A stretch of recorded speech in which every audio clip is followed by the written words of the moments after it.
Twelfth fail एक ऐसे बंदे की कहानी है जो अपने जीवन में एक लक्ष्य बनाता है और बहुत मुश्किलों के साथ अपने लक्ष्य को पा लेता है। चलिए इस मूवी को अच्छे से एक्सप्लेन करते हैं। कहानी शुरू होती है चंबल नाम के एक गाँव से। हाँ, ये वही चंबल है जहाँ के डाकुओं की कहानी आपने अपनी दादी से सुना होगा।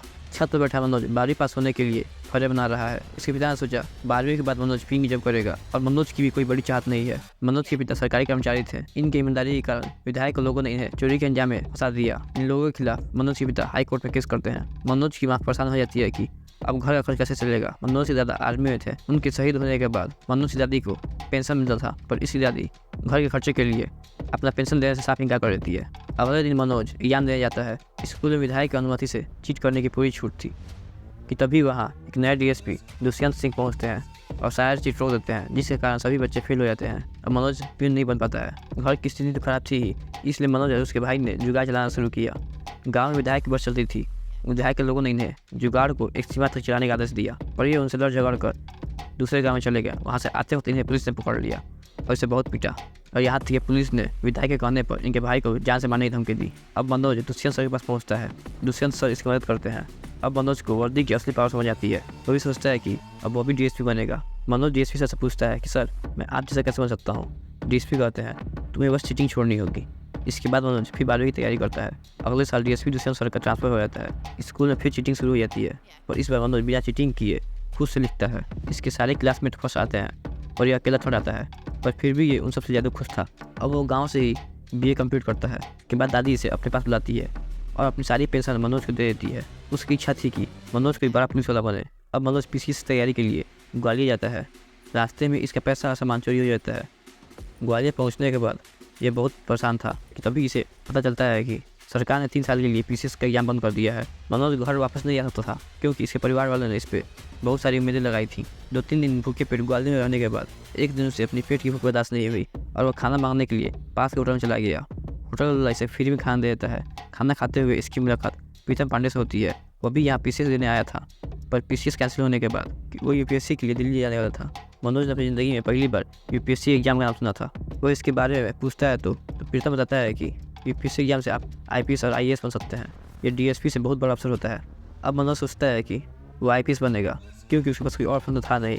मनोज प्रीतम से कहता है कि आप मुझे भी दिल्ली ले चलो, मैं आपकी टिकट पैसा चुका दूंगा। प्रीतम ना चाहते हुए भी उसे हाँ कर देता है और ये दोनों दिल्ली चले जाते हैं। दिल्ली पहुंचकर यूपीएससी के स्टूडेंट की भीड़ देख मनोज घबरा जाता है। वहाँ उसकी मुलाकात गौरी भैया से होती है, जो अपने आखिरी अटेम्प्ट में इंटरव्यू तक पहुंचकर रिजल्ट का इंतजार कर रहे थे। मनोज को काम दिलाने में गौरी भैया उसकी मदद करते हैं और मनोज को एक लाइब्रेरी में सफाई काम मिल जाता है। कुछ दिनों बाद गौरी भैया का रिजल्ट आता है और वो अपने आखिरी अटेम्प्ट में भी फेल हो चुके थे। इसके बाद वो एक रीस्टार्ट नाम का एक टी स्टोर खोलते हैं, जहाँ वो चाय बेचने के साथ यूपीएससी स्टूडेंट को फ्री गाइडेंस भी देते हैं। मनोज और उसका दोस्त प्रीतम यूपीएससी की तैयारी में लग जाते हैं, पर अपने फर्स्ट अटेम्प्ट में फेल हो जाते हैं। इसके बाद मनोज एक साल फिर लाइब्रेरी में काम करते हुए अपनी तैयारी करता है और इस बार प्रीलिम्स से पास हो जाता है, पर इसका दोस्त इस बार भी फेल हो जाता है। मनोज अब मेंस क्लियर करने के लिए एक बड़े कोचिंग में पहुंचता है। कोचिंग में उसकी नज़र दीप मोहन की फोटो पर पड़ती है।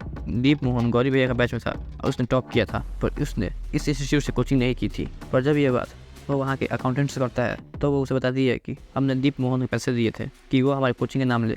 उसी कोचिंग में आई एक न्यू स्टूडेंट श्रद्धा इनकी बात सुनती है। मनोज से तो भी इस कोचिंग में एडमिशन नहीं लेती। मनोज और श्रद्धा एक दूसरे को अपना इंट्रो दे रहे होते हैं कि तभी श्रद्धा के पिता उसे लेकर चले जाते हैं। मनोज श्रद्धा को अपनी लाइब्रेरी का नाम बताता है। कुछ दिनों बाद श्रद्धा उस लाइब्रेरी में पहुंचती है जहां मनोज बुक को सही अरेंज कर रहा था। तभी श्रद्धा मनोज के हाथ में एरोनॉटिक्स की बुक देखकर उससे पूछती है कि क्या तुम एक एरोनॉटिकल इंजीनियर हो। मनोज अपना इंप्रेशन बनाने के लिए हाँ बोल देता है। इसके बाद वो दिव्यकृति सर की क्लासेस में ज्वाइन हो जाते हैं। कुछ दिनों बाद दिव्यकृति सर रॉकेट साइंस के बारे में पढ़ाते हैं कि तभी श्रद्धा मनोज को बोलती है कि तुम इस सवाल का आंसर दो। इनको बात करते हुए दिव्यकृति सर देख लेते हैं और श्रद्धा को बताते हैं कि मनोज कोई एरोनॉटिकल इंजीनियर नहीं, वो एक BA पास लड़का है। इससे पूरे क्लास में श्रद्धा का मजाक बन जाता है। अब श्रद्धा अपने घर मसूरी चली जाती है। लाइब्रेरी का मालिक मनोज पर चोरी का अंजाम लगाता है, जिससे कि इन दोनों में बहस होती है और मनोज लाइब्रेरी का काम छोड़ देता है। अब मनोज एक आटे चक्की मिल में काम करता है और वहीं एक छोटी सी जगह पर मेंस की तैयारी करता है। मेंस के एग्जाम के दिन मनोज अपना एग्जाम बहुत ही कॉन्फिडेंटली देता है, पर बाहर आकर उसे पता चलता है कि उसने सवाल गलत पढ़ लिया है क्योंकि उसकी इंग्लिश थोड़ी कमजोर थी और वो मेंस से फेल हो जाता है। इसके बाद मनोज श्रद्धा के घर पहुंचता है। श्रद्धा और उसकी फैमिली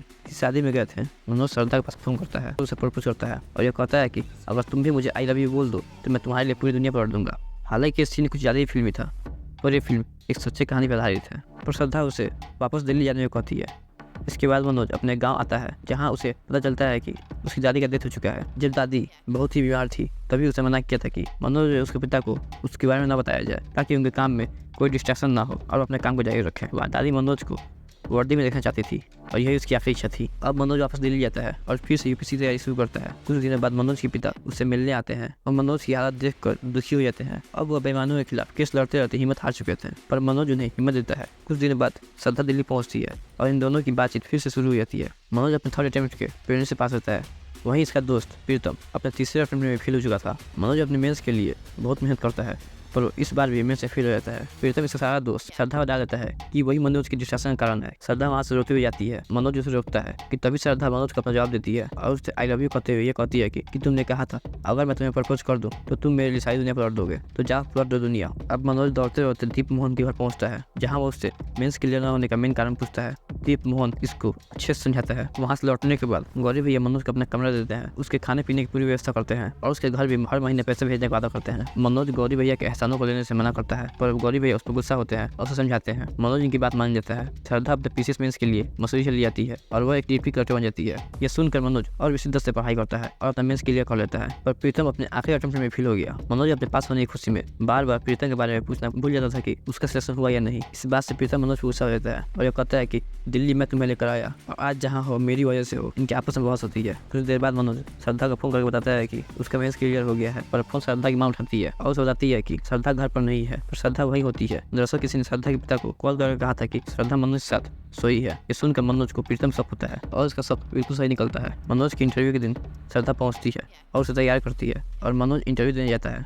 उससे पहले वो अपने दोस्त प्रीतम से मिलता है। प्रीतम को अपने किए प्रस्ताव था, इसके लिए वो मनोज और श्रद्धा से माफ़ी मांगता है।